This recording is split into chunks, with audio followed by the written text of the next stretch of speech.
What's good, YouTube? It's your boy, Blue Blood Sports TV, and I'm back at y'all with another one. So, shouts out to Najee, Cigar Talk. Najee had the World Boxing Organization, better known as WBO, on his platform to do an interview. And Najee got to the bottom of the whole Keyshawn Davis being moved up to be Devin Haney's mandatory challenger at 147. And he explained that, Keyshawn is not the mandatory.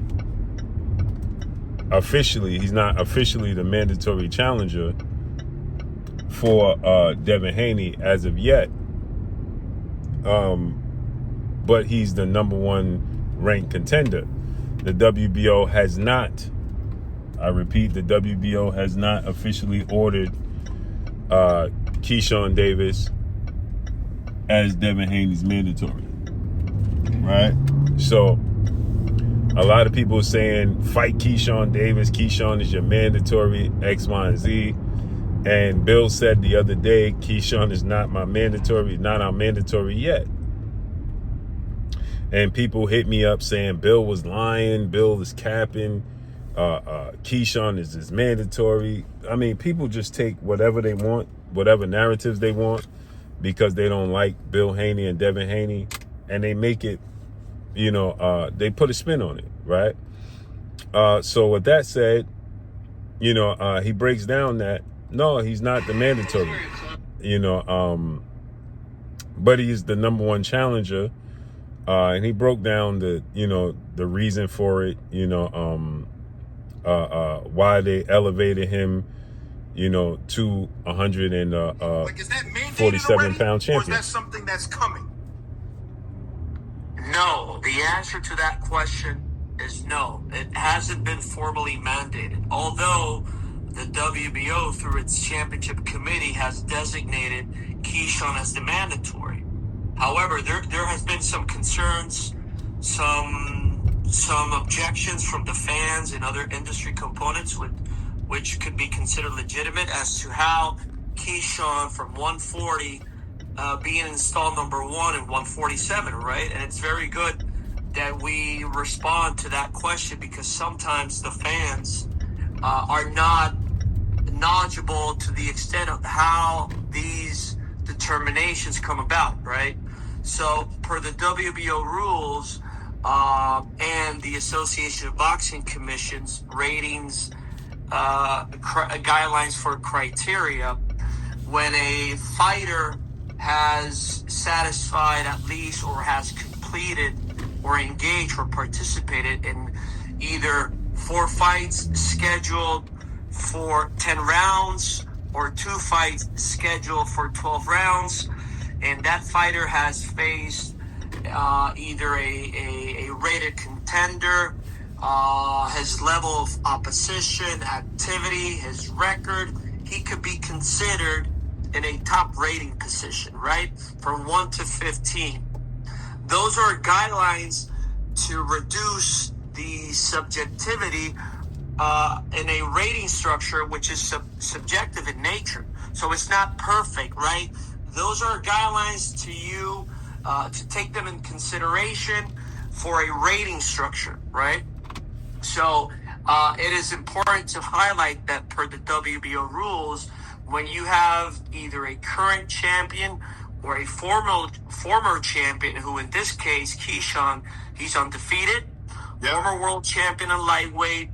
Thereafter, he couldn't make the weight. He transitioned to 140. He was installed number one in 140 in light of his status as a former world champion, undefeated.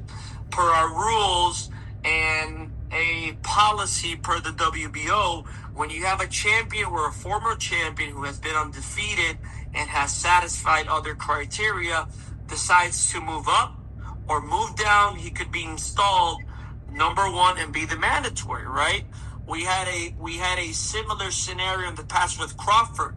From 154, he jumped to 168, and we were highly criticized. How can Crawford move up to 168? He hasn't fought in that division. Well, the ratings criteria doesn't require that you fight in a... Like, is that mandated already? Or is that something that's coming? So, as you heard, it's not mandated. So, I know it's a lot of concern because the way it was stated, and the way it was put, it came across as if, Devin would be stripped if he don't fight Keyshawn Davis. Well, as you just heard, this is not true, and they're giving Devin Haney the grace to allow him to make the Shakur Stevenson fight. If he can't essentially make the Shakur Stevenson fight, then they're gonna press the issue that he got to fight Keyshawn. So therefore, he has the grace, and that's why Bill did the interview, and Bill stated, if it's not,